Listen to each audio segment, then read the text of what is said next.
আসসালামু আলাইকুম, আমি শেখ হাসিনা বলছি। বিএনপি নেত্রী খালেদা জিয়া মারা গেছে। আমি কোনোদিন ভাবতে পারিনি যে এই সময় এই ধরনের একটা অবস্থার সৃষ্টি হবে, কারণ স্বজন হারা বেদনা নিয়ে আমি বেঁচে আছি।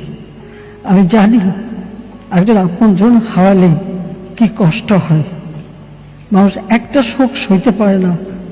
আর আমি তো গোটা পরিবার, আমি আর আমার রেহানা এবং আমরা যারা 15 আগস্ট আপনজন হারিয়েছি, আমরা তো সবাইকে হারিয়ে আছি। আমার বলার কিছু নাই।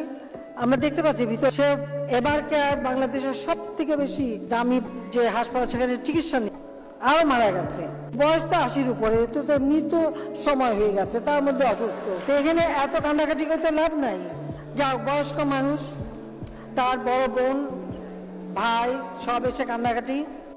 আমি তারপরেও তাদের পরিবারের প্রতি আমার সমবেদনা জানাচ্ছি। ইতিমধ্যে আমি চিঠি দিয়ে ভারতের প্রধানমন্ত্রী নরেন্দ্র মোদীকে আমার বাংলাদেশকে ব্যক্তিগতভাবে আমি শোক বার্তা তাকে পাঠিয়েছি।